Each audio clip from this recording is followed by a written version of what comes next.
Terpantas, terkini dan sahih. Bila-bila masa, di mana jua. Berita di jari. Subscribe YouTube Bulletin TV3. Anda sedang menonton Buletin Pagi bersama dengan saya Siti Khadijah Jaafar. Tajuk utama 29 Mei. Kes tular gambar sambutan Aidilfitri beramai-ramai, polis akan panggil adun.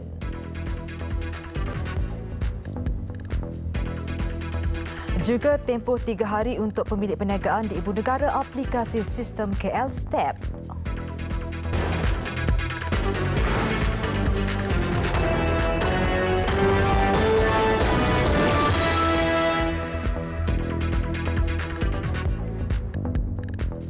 Assalamualaikum dan salam sejahtera. Polis akan memanggil ahli Dewan Undangan Negeri Adun Selat Kelang, Datuk Abdul Rashid Asari dan beberapa individu lain bagi membantu siasatan berhubung skipping gambar yang tular di laman sosial. Gambar beramai-ramai itu dikatakan dirakam sempena sambutan Aidilfitri yang dipercayai membabitkan adun berkenaan. Dalam satu kenyataan, Ketua Polis Daerah Shah Alam, Asisten Komisioner Baharudin Mat Taib berkata, polis akan menjalankan siasatan terhadap isu tular itu setelah menerima laporan berkaitan pada hari yang sama. Polis akan memanggil beliau dan beberapa individu lain untuk diambil keterangan bagi membantu siasatan serta merujuk siasatan awal yang dijalankan kepada pihak pendakwa raya bagi mendapat arahan lanjut.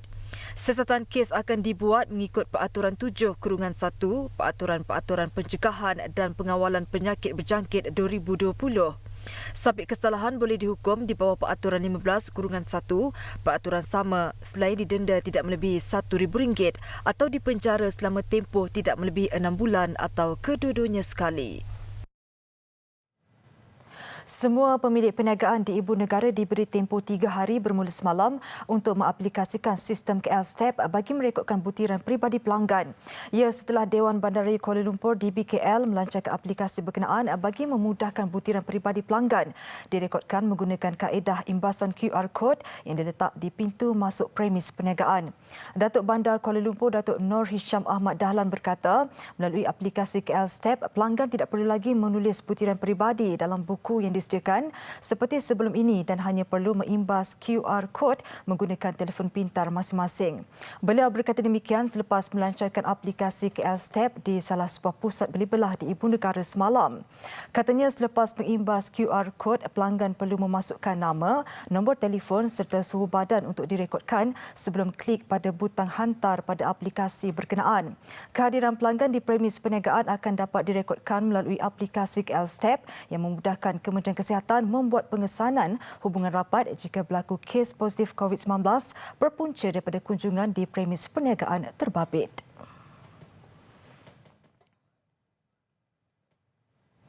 Sanitasi tangan dan pen sebelum menggunakannya untuk mendaftar maklumat peribadi di premis perniagaan atau lebih baik bawa pen sendiri. Ketua Pengarah Kesihatan Datuk Dr. Nur Hisham Abdullah berkata, itu antara norma baru yang perlu dipraktikkan oleh masyarakat sekiranya bimbang menggunakan pen disediakan di premis yang telah digunakan oleh individu lain. We advise each and everyone of us to bring a pen. Always have your own pen. So it's much better you have your own pen. If you don't have a pen, I have gone to a shop before. They have their own staff is actually writing, not us, but their own staff is writing. So that's another way of doing it. Katanya kerajaan sentiasa mencari kaedah baru termasuk melaksanakan penggunaan kod QR melalui aplikasi MySejahtera mulai 1 Jun ini. Melalui cara itu, pelanggan tidak perlu lagi mengisi maklumat secara manual, sebaliknya hanya perlu mengimbas kod QR di premis perniagaan. Sementara itu, tiada kaki tangan imigresen di Kompleks Imigresen Kastam Kuarantin dan Keselamatan ICQS Padang Besar didapati positif COVID-19 selepas 6 pelajar warga Thailand yang melalui pintu sepadan negara itu dijangkiti virus berkenaan. Semua 34 petugas itu telah diarah untuk menjalani kuarantin selama 14 hari. Bila mereka sampai ke sempadan negeri Perlis, mereka kena cop pasport dan sebagainya. Jadi dalam semasa mereka cop pasport, ada pendedahan pegawai immigration kita dengan pelajar-pelajar tersebut. Jadi apabila mereka sampai ke negara Thailand, mereka telah jalankan ujian itu positif dan dimaklumkan kepada kita. Jadi mereka dan pegawai ataupun staf immigration yang terlibat ada terdedah kepada mereka close contact, mereka telah disaring. Setakat ni tak ada yang positif, tetapi kena patuh kepada kuarantin 14 hari kerana mereka terdedah kepada kes yang positif. ICQS Padang Besar ditutup kemarin berikutan 6 warga Thailand yang melalui kompleks itu untuk kembali ke negara asal disahkan positif COVID-19. Difahamkan 6 warga Thailand itu merupakan antara 39 pelajar yang menuntut di sebuah universiti di Riyadh, Arab Saudi. Akta langkah sementara bagi mengurangkan kesan COVID-19 yang sedang digubal kerajaan dijangka dibentangkan untuk kelulusan Dewan Rakyat pada pertengahan Julai depan. Sehubungan itu, kerajaan akan mengadakan sesi libat urus bersama semua pemegang taruh selain mesyuarat lanjutan dengan pelbagai kementerian dan agensi berkaitan untuk dibentangkan pada mesyuarat Jemaah Menteri akan datang. Dalam satu kenyataan, Menteri di Jabatan Perdana Menteri Datuk Taqiyuddin Hassan berkata, kerajaan berharap semua pemegang taruh dan individu berkepentingan terbabit dalam proses libat urus itu. Katanya akta itu digubal selaras keputusan mesyuarat Jemaah Menteri pada 29 April dan 20 Mei lalu yang bersetuju satu akta khusus diwujudkan bagi menangani kesan COVID-19. Mesyuarat awal penggubalan akta itu diadakan semalam membabitkan menteri serta wakil seluruh kementerian dan agensi berkaitan serta Jabatan Peguam Negara dengan dipengerusikan oleh beliau. Ia membincangkan isu dasar berhubung cadangan penggubalan akta berkenaan. Cubaan 6 individu merentas negeri menggunakan perkhidmatan komuter gagal apabila mereka di kompaun masing-masing RM1,000 serta diarah berpatah balik ke stesen asal. Ketua Polis Daerah Seberang Perak Utara ACP Nur Zaini Muhammad Nur berkata, individu berkenaan dikesan melalui pemantauan di stesen kereta api Tanah Melayu KTMB Batu Wat, Pulau Pinang. Dan semenjak operasi kita laksanakan melalui 23 bulan sehingga hari ini sebanyak 43 orang telah dikenakan tindakan kompaun kerana atas kesalahan rentas negeri tanpa kebenaran di bawah peraturan 61 Akta 342. Di sini saya ingin memesan kepada mereka-mereka yang menggunakan perkhidmatan kereta api khususnya supaya mendapatkan kebenaran dulu daripada balai polis yang berdekatan jika ingin bergerak merentas negeri sama yang hendak memasuki Pulau Pinang. Katanya 6 individu berkenaan menggunakan perkhidmatan komuter yang beroperasi antara Perlis ke Pulau Pinang dengan memberi pelbagai alasan seperti balik kampung dan jumpa kenalan. Antaranya seorang lelaki Syria yang dikenakan kompaun kerana tidak memiliki dokumen kebenaran daripada polis. Pemeriksaan turut dilakukan di stesen Tasik Kelugor dan Batu Wat bagi menyikat penumpang dari Perlis dan Perak tanpa kebenaran. Lebih 53,000 kenderaan diperiksa di sekatan jalan raya di Plaza Tol Jalan Duta menghala ke pusat Bandaraya Kuala Lumpur dalam penguatkuasaan Perintah Kawalan Pergerakan Bersyarat PKPB sejak Sabtu lalu.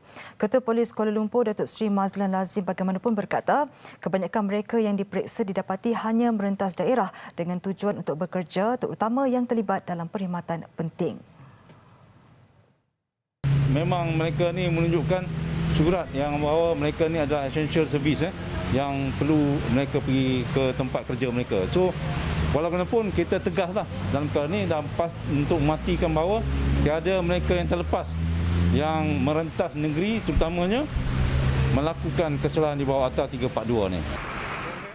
Beliau berkata demikian ketika ditemui pada sekatan jalan raya di Plaza Tol Jalan Duta menghala Kuala Lumpur.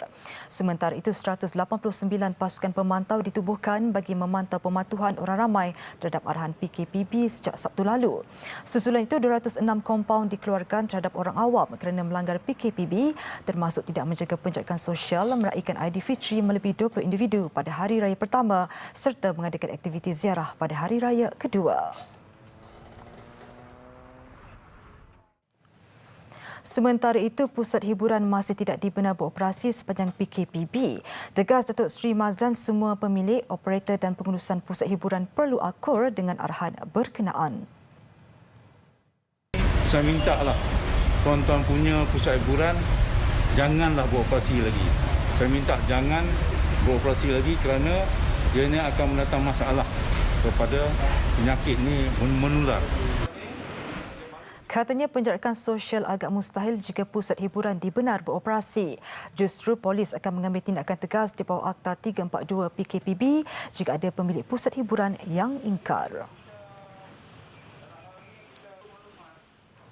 Taman Tasik Titi Wangsa ditutup bermula semalam hingga ke satu tarikh yang akan diumumkan kelak. Dewan Bandaraya Kuala Lumpur DBKL memaklumkan langkah itu diambil bagi mengelak penularan COVID-19. Bagaimanapun, aktiviti berjoging masih dibenarkan di luar kawasan keliling taman. Menurut Datuk Bandar Kuala Lumpur, Datuk Nur Hisham Ahmad Dahlan, keputusan penutupan Taman Tasik Titi Wangsa dibuat hasil mesyuarat Pusat Pengurusan Krisis CMC semalam.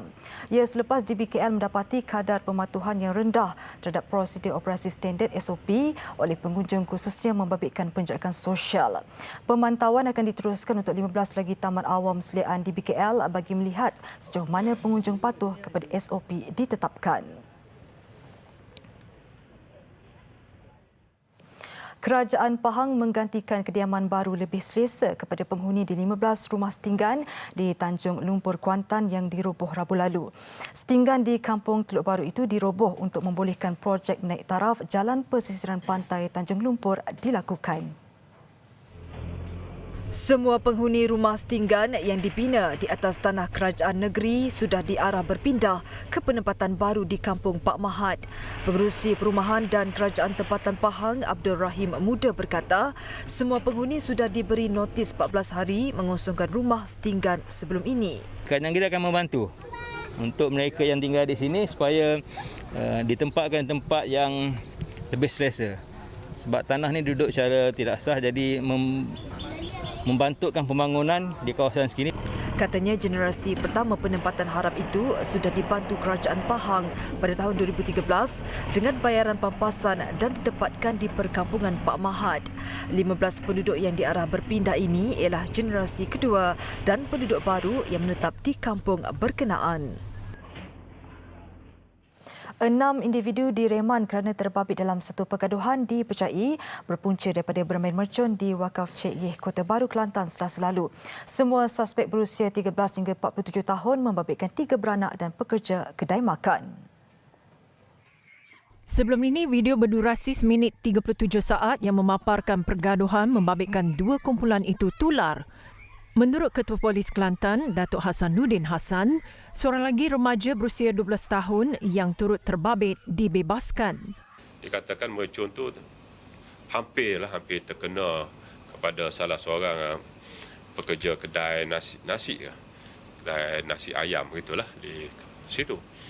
Jadi ini menimbulkan ketidakpuasan hati pada yang kata hampir kena mercun tadi tu. Jadi dia balas balik dengan perkataan-perkataan yang agak kesat didengar. Jadi di situ puncanya, tercetusnya pergaduhan tersebut. Dan mula-mula dengan kata mengata, lepas tu membaling pula dengan alat-alat dapur dan sebagainya. Ujarnya pergaduhan turut menyebabkan ada dalam kalangan mereka mengalami kecederaan ringan. Semua yang ditahan disiasat mengikut Seksyen 148 Kanun Keseksaan kerana merusuh dan 427 Kanun Keseksaan kerana mengkhianat. Besar impaknya. Tular selepas hasilnya. Pantas menampilkan prosiding ini secara dan keuangan maya. Berita di jari. Subscribe YouTube Bulletin TV3. Laporan luar negara. Presiden Donald Trump menandatangani perintah eksekutif yang mensasarkan syarikat media sosial beberapa hari selepas Twitter menyebut 2 tweetnya berpotensi mengelirukan. Trump berkata langkah itu adalah untuk mempertahankan kebebasan bersuara dari salah satu ancaman paling besar yang dihadapinya dalam sejarah Amerika. Tambahnya, kelompok kecil monopoli media sosial mengawal sebahagian besar komunikasi awam dan swasta di Amerika Syarikat. Mereka juga tidak memiliki kuasa untuk menapis, menyekat, menyunting, membentuk, menyembunyikan atau mengubah hampir semua bentuk komunikasi. Ironinya, Twitter sebelum ini didakwa sering menutup mata ketika Trump melanggar terma dan syarat apabila ciapan berunsur penghinaan peribadi dan maklumat tidak tepat dihantar kepada lebih 80 juta pengikutnya. Bagaimanapun, tindakan Twitter kali ini membuatkan Trump berang dan mendakwa hak politik di Amerika Syarikat kini ditapis. 7 anggota keselamatan Afghanistan terbunuh dalam satu serangan oleh puak Taliban. Serangan terbaru itu berlaku 3 hari selepas gencatan senjata berikutan cuti Aidilfitri. Lapor agensi berita Anadolu, serangan berlaku di Seyagat di Lembah Korban, utara Kabul turut menyebabkan seorang lagi anggota keselamatan cedera. Serangan terbaru ini kemungkinan menyebabkan hasrat tentera Amerika Syarikat berundur lebih awal dari negara itu ditangguhkan. Sebelum ini, Presiden Amerika Syarikat Donald Trump mengarahkan Pentagon membawa pulang pasukan tenteranya susulan kata sepakat gencatan senjata dengan pihak pemberontak. Taliban mendakwa tindak balas itu susulan serangan tentera kerajaan membunuh 10 orang awam dalam serangan udara di selatan wilayah Zabul baru-baru ini. Korea Selatan gusar berlakunya gelombang kedua pandemik COVID-19 berikutan ia mencatatkan peningkatan tertinggi dalam tempoh 2 bulan ini. Negara itu sebelum ini dijadikan contoh global dalam mencegah penularan wabak selain sudah mula melonggarkan sekatannya, namun kini kembali berusaha mengekang jangkitan baru. Sehingga hari ini, 79 kes baru dilaporkan menjadikan angka kumulatif 11,344 kes dengan kebanyakan kes baru jangkitan berlaku di kawasan metropolitan Seoul yang berkepadatan tinggi. Ia adalah peningkatan tertinggi sejak 81 kes dilaporkan pada 5 April lalu. Menurut pihak berkuasa, penularan di gudang firma e-dagang Kopang di Bancheon, Barat Seoul merekodkan 69 kes. Perintah penjarakan sosial sudah mula dilonggarkan di negara itu dan beberapa kemudahan seperti muzium dan gereja juga sudah mula dibuka. Pelajar juga sudah mula kembali ke sekolah minggu lalu, namun terdapat beberapa sekolah yang terpaksa menghantar pulang pelajarnya disebabkan kebimbangan terhadap kes baru di kejiranan mereka. Negara itu berdepan penularan awal terburuk selepas China, namun ia tidak mewajibkan perintah berkurung selain amalan penjarakan sosial yang tegas dipatuhi sejak Mac lalu. Dalam pada itu, Menteri Kesihatan Korea Selatan Park Nyung-ho mengumumkan agar semua tempat tumpuan awam seperti muzium, galeri seni dan taman awam ditutup semula untuk tempoh 2 minggu bermula esok. Kebimbangan itu kerana terdapatnya satu kluster baru melibatkan gudang e-dagang Kupang yang terletak di Bucheon, Barat Seoul. Ia menyaksikan 69 kes baru membabitkan kluster berkenaan. Timbalan Menteri Kesihatan Kim Gang-lip turut mengarahkan 4,100 pekerja dan pelawat di bangunan itu untuk melakukan isolasi. Besar impaknya. Tular selepas hasilnya. Pantas menampilkan prosiding ini secara dalam keuangan maya. Berita di jari. Subscribe YouTube Bulletin TV3. Sukan. Pemain bergu campuran negara Chevron Lai Jamie akan terlepas kem latihan pusat bagi program Road to Tokyo RTT di Akademi Badminton Malaysia Bukit Kiara 1 Jun ini selepas disahkan menghidap demam denggi. Perkara itu dimaklumkan Persatuan Badminton Malaysia BAM menerusi satu kenyataan di laman sosial rasmi badan induk itu semalam. Jelas BAM, Chevron sedang mendapatkan rawatan di hospital dan pemain berusia 27 tahun itu dijangka perlu berehat selama 2 minggu serta akan menyertai latihan pusat RTT di Akademi Badminton Malaysia ABM apabila dia benar-benar pulih sepenuhnya. Chevron yang bergandingan bersama Goh Soon Huat menjadi sandaran kedua negara layak secara merit ke Sukan Olimpik Tokyo 2020 dalam acara bergu campuran ketika pasangan profesional Chan Peng Soon Goh Liu Ying hampir pasti ke tamasya besar itu. Mengikut syarat ke Sukan Olimpik Tokyo 2020, setiap negara hanya dibenarkan mempunyai 2 wakil bagi acara beregu sekiranya berada dalam kelompok 8 terbaik sebaik tamat pusingan kelayakan Sukan Olimpik. Dalam pada itu, Persekutuan Badminton Dunia BWF sedia melanjutkan tempoh kelayakan Sukan Olimpik Tokyo 2020 bermula pada minggu pertama hingga minggu ke-17 2021.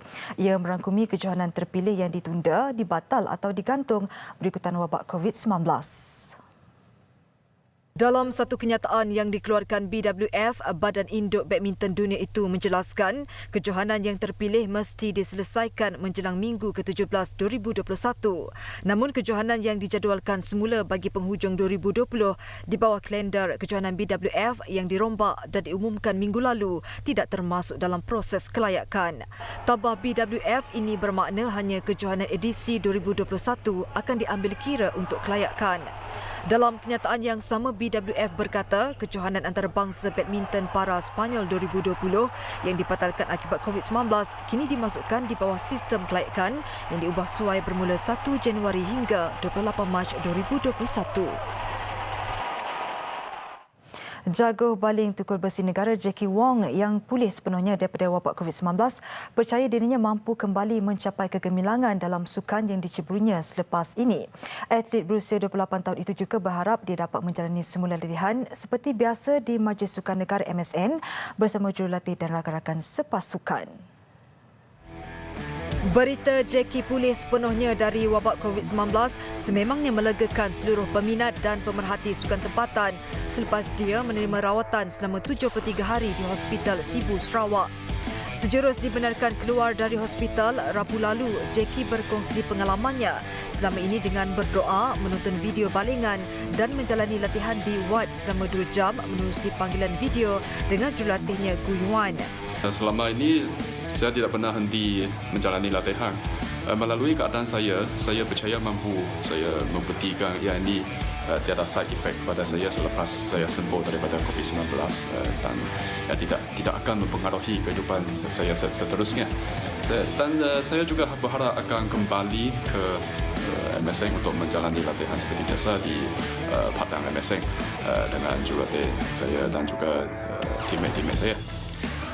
Saya tahu ia akan mengambil masa untuk saya recover dan sekali lagi mencatat kecemerlangan di dalam bidang sukan saya. Selain daripada itu, saya juga percaya saya akan sekali lagi mencatat kegemilangan di dalam karier sukan saya.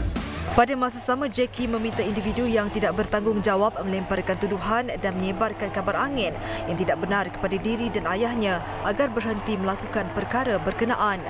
Untuk rekod, Jackie merupakan pemegang rekod kebangsaan dalam acara tukul besi dengan catatan 68.22 meter. Jackie juga merupakan pemenang pingat gangsa sukan C sebanyak 3 kali berturut-turut dari 2011 hingga 2015 sebelum meraih emas pada edisi 2017 di Malaysia. Namun pada edisi 2019 di Filipina, atlet kelahiran Sarike, Sarawak itu berpuas hati memenangi perak.